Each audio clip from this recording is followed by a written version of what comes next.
Hi everyone. Last week we covered the 5 basic tasks I do in my garden before winter hits. This week, I'm bringing you along for 5 more. The perennial tasks. Now these are the plants that come back year after year, and if you do these things now, not only will they survive the winter, but they'll come back even stronger than ever in the spring. Now I'm here in Southern California where we're dealing with little to no frost, but even for my northern gardener friends, we're dealing with heavy freezes and snow. I'll share exactly what to do now so you have no regrets come spring. So come on up the meandering path and we'll get going. Now the first thing I'm doing today is cutting back my perennial herbs. Now I used to just let my herbs sprawl and go crazy over the winter time. And then come springtime, I was dealing with a tangled mess, doing a lot of pulling, trimming, pruning, and really delayed the harvesting of my herbs. The first type of herbs I have here in my herb garden are the ones that are hardy but semi-evergreen. And these herbs include oregano, thyme, and sage. Now these herbs are extremely cold hardy, down to -20 degrees. So if you have these in your northern garden, you're lucky. They're gonna survive winter if you do these things. And in colder climates, they're semi-evergreen, which means the leaves may look a little bit rough over the winter time, but the roots will survive. In southern climates, they're gonna survive just fine over the winter. Now in southern climates, what I do here is I just prune back the leaves that are kind of rough, like this one here isn't looking so great. You can see here, one reason why it's so hardy is because it has such a woody stem. So I'm just gonna trim it back here, take off the growth that's not looking so good. This plant is not super big yet, so I'm really not gonna do much trimming. Maybe just trim these longer ones that are kind of flopping over. But the benefit is, now I'm harvesting oregano, and I can have some delicious oregano inside. Now my thyme here is actually looking pretty good. I'm not going to do any trimming.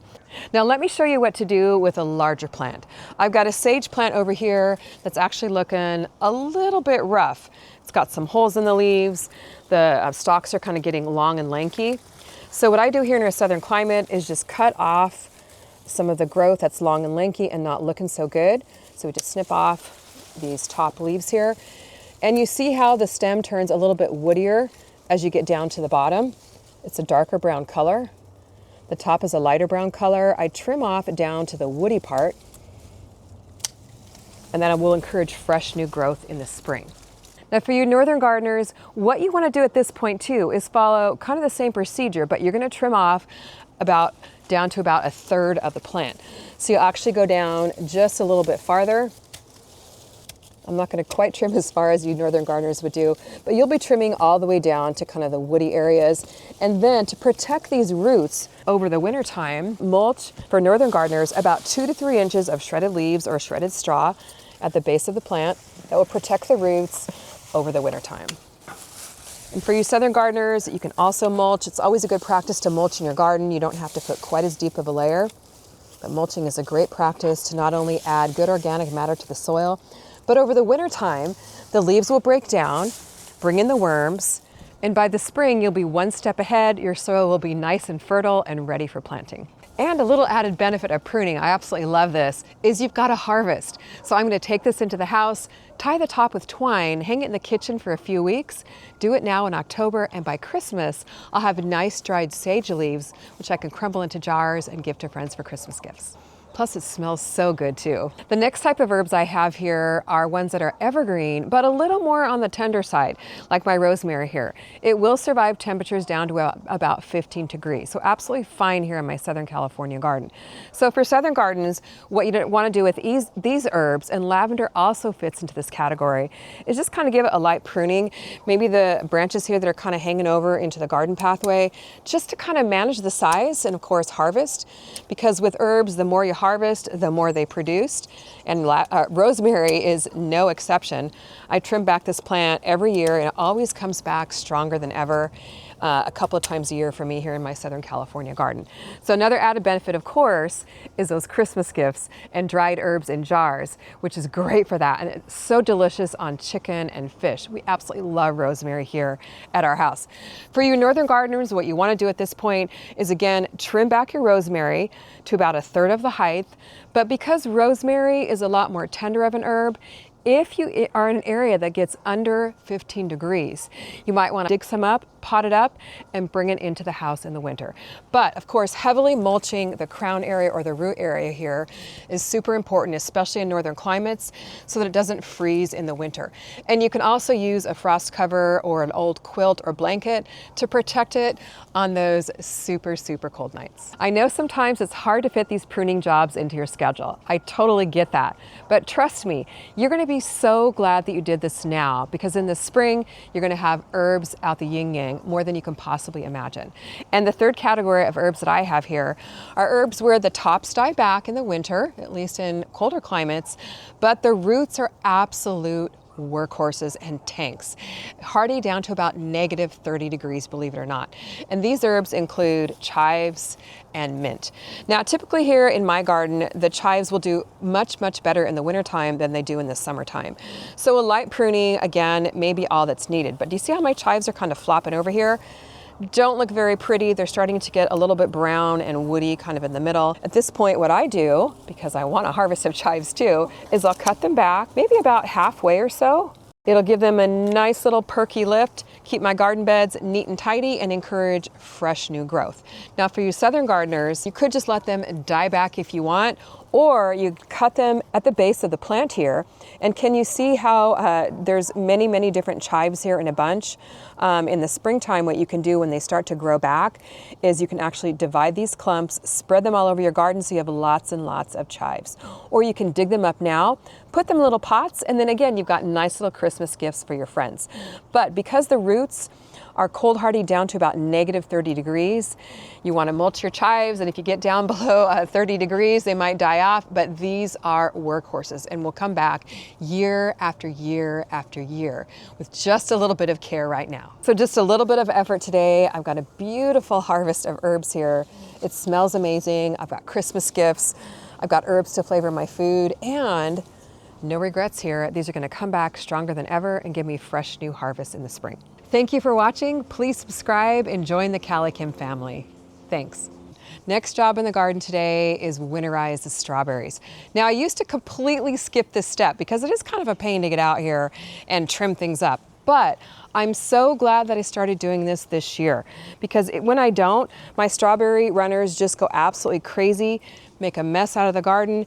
And really, if I leave them on, they actually weaken the central crown of the plant.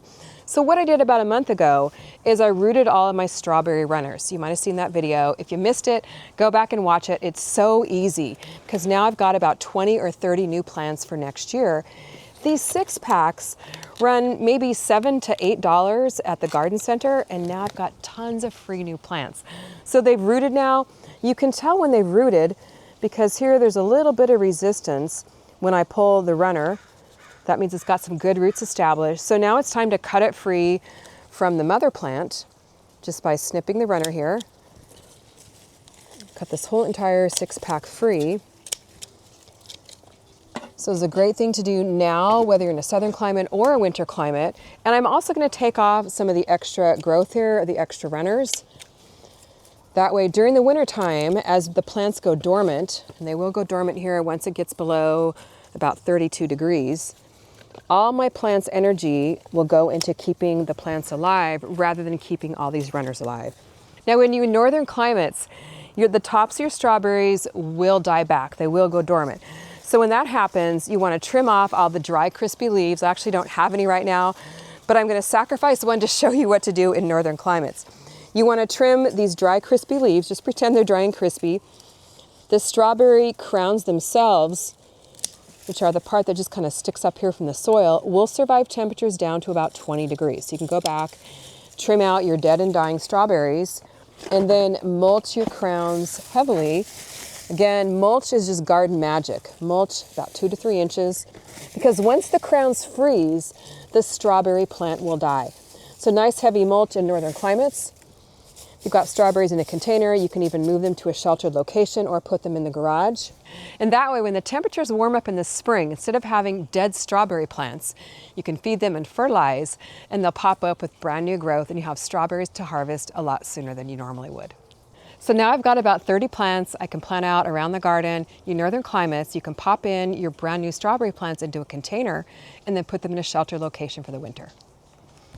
Next up on the perennial to-do list today is pruning the blackberries. Now, I used to get so confused about this, so much so that it was a job I put off every year until I learned the easy way to do this. Blackberries actually have two different types of canes, the floricanes that actually fruit, or F for floricanes. So this floricane fruited this year. You can see here, this fruit is drying up on the end. And the floricanes will only fruit once. So the floricanes actually become dead wood, old wood, won't fruit again, and need to be cut all the way back to the ground. And you can see here how brown and woody this stem is. Just trim it off. This way it cuts off all the old growth that the plant doesn't need over the winter time and encourages brand new growth come spring. If you don't prune your blackberries back, and I did learn this the hard way for many years in a row, it will not have the energy it needs into the spring to produce brand new growth for new fruiting canes, which this year are called primo canes. They're the first year canes, so prime for first. Primo canes don't fruit. They're vegetative cane only, which means only leaves and no fruit. Now the primo canes you want to leave on for next year, because next year they'll become second year canes, which at that point they'll be called floricanes because they will be fruiting. Remember, floricanes, F for fruiting. Now the primocanes here tend to get really, really long and lanky. So once your berries are done producing for the season, they're gonna go dormant over the winter time. Once they're done producing is the time that you want to prune. But you want to leave some of your primocanes in because again, those are the ones that will fruit next year. So you're not gonna trim these all the way down to the ground. You're gonna trim them to about 2 feet. They don't need all this extra growth over the winter time. So I'm gonna trim down all these primocanes here. Keeps your blackberry patch looking nice and tidy over the winter time. It allows your blackberries to take that nice winter nap that they need. In northern climates, your blackberries, actually northern and southern climates, your blackberries will die entirely back in the winter time. They're gonna look like sticks. You're gonna think they're not gonna come back, but by doing this, you're actually encouraging brand new growth and giving them new life for the spring. I mean, look how long these branches are, it's crazy. Now, the cool thing I love about blackberries is you can multiply your patch very, very quickly. Sometimes they will actually root themselves, or you can give them a little bit of help. This primocane here starts at the base of the deck, actually goes all the way over here, and it has actually rooted itself. I seriously did not do a thing for this, you guys, all the way into the ground over here. You see these little roots coming out of the stem? It has actually rooted itself right into the ground right here, and now it's an established new blackberry plant. Very similar to what strawberries do. So you can actually give it a little bit of help, put a landscape staple in here if you want to. At this point, since it's an established new plant, I'm gonna snip this right in the middle here. So we've got 2 plants now. Cut it down to about 2 feet. Take off the growth it doesn't need over the winter time. And I'll go through and do that to my entire blackberry patch. I actually got some of it done yesterday, but look at all this growth I took off. That will now send energy while it's taking its nice dormant winter's nap into producing new plants for the spring. Let's go in here and clean this whole patch up. And it's kind of nice at this point in the season. I like doing this, even though I used to put it off, now I never do, because it kind of gives it a nice new tidy look for the winter time too. So here we're just trimming the primocanes so they can become new productive floricanes in the spring, which will produce me a lot of fruit. And by doing this, you can really double your production for next year. That's one of the beautiful things about gardening. You take off the dead and things spring back into brand new growth for the spring. It's already starting to look amazing back here. I'm loving it. Now, as the weather gets colder, all these leaves will change colors, kind of like the leaves on your trees. Don't be alarmed at that. It's just nature's way of saying, okay, we're done for the season and it's time to take our winter's nap. Now that I have my blackberries pruned, what do you think I'm gonna do next? If you guess mulch, you're right. Blackberry roots are actually hardy down to about -20 20 degrees, believe it or not. Can you see the importance of mulch and kind of the common theme here of what you want to do before winter? Is mulch just goes so far in protecting your plant's roots over the winter time, especially for your northern gardeners. It's really a step you can't afford to skip. So again, I'm mulching with about 3 inches of shredded leaves here. And if you don't have leaves, ask your neighbors if they have leaves. A lot of people just pile them up over the winter time and want to get rid of them, or you can go to your local park and collect leaves. If you don't have access to leaves, I also like to use clean shredded straw, and I'll put a link to everything down in the video description. So by mulching them, you're protecting those roots, and by trimming them, you'll have fewer, stronger canes in the spring and bigger berry harvest. So definitely something you don't want to skip before winter. The next thing I'm doing today is trimming back my perennial greens. Now, some of these greens aren't officially perennials, but some of them are. One of my favorites right here is my red vein sorrel. Now, I have to be honest with you, a lot of my greens are looking pretty ragged by this time in the season. Some holes in them, some powdery mildews, aphids, bugs, you name it. They've taken a beating from the summer. But you don't want to pull out your hardy greens, especially the red vein sorrel, which is officially a perennial, extremely cold hardy down to about -20. So it also is one of those workhorses. But what I'm doing here in my southern climate is, you see how this is just kind of flopping over? It's overgrown. I'm going to take off all these kind of damaged leaves at the bottom just by trimming and leaving about 1 inch or so of the stem. And I'll do that all around the plant. And what this does, I love how sorrel does this, is it just directs all the energy that would be going into keeping all these leaves alive that aren't looking so great into fresh new growth from the center of the plant. So look at the difference here. The center of the plant is nice and green. The older leaves on the end of the plant, or on the outer edge of the plant, are a darker green. So by taking all of these off, not only am I opening up all this airflow to the garden bed, tidying up the garden bed, but I'm sending the plant's energy into producing fresh new growth.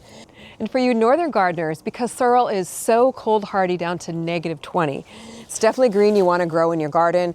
Cut it back. You can even cut it back completely and then mulch around the bottom, always a good practice like I mentioned. And then your sorrel will just keep on going through the wintertime, stay alive, and come back in the spring when it starts to warm up with fresh growth. So you'll be harvesting instead of staring at empty garden beds. The other green I'm trimming back today is my kale. Now here at the end of the season, kale kind of does a funny thing. It starts to get kind of long and lanky stems here, kind of bolts. It gets lots of aphids at the end of the season. It's just not looking so good. And it's not officially a perennial, but in southern climates, it acts as a perennial. So rather than pulling the entire plant out in southern and northern climates, you want to just trim off this long, lanky stem. Sometimes it can be kind of tough, and you might need a pair of heavy-duty pruners for this one. This is the lacinato kale, and we're leaving the center area here, the center growth. What happens with kale is it will start to branch out with brand new growth when you cut it off for fresh new leaves, because tender kale leaves are so delicious. We love them in our salads. For these longer ones and bigger ones, they're kind of tough. What I like to do is wash them thoroughly. Even though they still have aphids, I can wash them, let them sit in a sink full of vinegar to kill all the aphids, and then just kind of freeze them flat on baking trays and then throw them in our smoothies. They're so delicious. They're such a power food in our berry smoothies. So you can do this to all your kale, even in northern climates. It's hardy down to about 15 degrees, and also to your chard. So come on over here to another part of your garden and I'll show you where I have some chard growing that's looking pretty darn ragged. And kale actually sweetens with frost. So just a little added benefit if you have frost in your garden. So over here, my chard is really looking rowdy. We have lots of kind of dead leaves in here. Some little baby chard starting to grow, but generally, all in all, it's just not looking that great. So you can do the exact same thing to chard, is just cut off these woody stems here. Leave about 2 inches at the base of the plant, just like this. I know it seems like a really severe cutback, but by doing this, you're going to have fresh new growth that comes from the center. Now let me show you my chard plant that I did this to about a month or so ago. Cut it way back, and look at these nice new little baby leaves that are coming out. So a little bit of work now means brand new growth for southern gardeners, new growth right now. For northern gardeners, you'll be rewarded with growth much, much earlier in the spring than if you just completely pulled your chard plants out. Last but not least, I'm cutting back my perennial flowers, my black-eyed Susans, my dahlias, and my daisies. Now, right now at the end of the season, my garden beds here, my flower beds, look like a tangled mess of dead flowers. But by cutting back these now, it's saving me a lot of headaches later, and it encourages fresh new growth in the spring. If I was to leave all these dead black-eyed Susans in here, all the plant's energy would go into these dead branches rather than into producing brand new flowers for spring. So what I'm doing today is digging way down here in this mess. I bet you guys don't have any weeds like this in your garden, right? Am I the only one? I don't think so. Is digging way down here in this mess at the base of the black-eyed Susans. And it's really important to do this to flowers because we need to get the bees some food first thing in the spring so they can pollinate our vegetables. So I'm trimming back all these dead, dying stalks. Sometimes I have to do this in stages because it's such a tangled mess like it is now. Kind of embarrassed to show this to you guys. It really is kind of a disaster. Pull them out. They're kind of all intertwined in the trellises here. And I just use a regular old pair of garden scissors for these tasks that need a little longer of a trim than my bypass pruners will do. And then I can compost these. They're not diseased, don't have bugs in them. So I'll put them here and we'll take this off to the compost pile. Another thing I like to do here with my dead flowers, so I'm encouraging some new growth, is actually just trim off the dead flower head and this just kind of rub it in between my hand here, and it just spreads little seeds there into the garden. So my black-eyed Susans will come back thicker than ever. They have such teeny tiny little seeds. But you know what? It's kind of like mimicking nature. So we'll just encourage nature to take its course here. And this is pretty much the same whether you're in a northern climate or a southern climate. Just take off the dead growth. Since black-eyed Susans are cold hardy down to about -30 degrees, shouldn't have any problems surviving the winter unless you're in one of those far extreme northern zones, in which case you'll definitely want to spread some heavy mulch here over your garden bed. Got the black-eyed Susans under control. The next perennial flower I have in my garden are dahlias, one of my absolute favorite flowers. I'm always kind of sad when they die out because look at this flower here. It was absolutely gorgeous in its heyday. But at this point, the nights are getting into the 40s and the dahlias are starting to die off. They only survive temperatures down to 32 degrees. So now in the fall, it's a really good idea to just cut off the dahlias that are past their prime. So I'm just gonna cut the dahlia off at the base. Now dahlias have what's called tubers, grow from tubers. And in southern climates, where we get little frosts, we don't need to dig the tubers up. But in northern climates, you will need to dig down in here, dig up these tubers, put them in a box with vermiculite or sand, bring them in the house so that the tubers survive the winter. Because below 32 degrees, your dahlia tubers will freeze. And if you don't dig them up now, you're really gonna regret it in the spring when you don't have any dahlias. So this way you're saving money and then regrowing. You can actually divide your tubers so that you have more dahlias in the spring as well. I'm so glad I got these 5 perennial tasks done today. And I hope you'll do them too, because trust me, it's a little bit of work, but your spring garden will thank you and you'll have absolutely no regrets. Let me know which one you're doing. I'll be reading the comments. Thanks for watching. See you next time in the garden.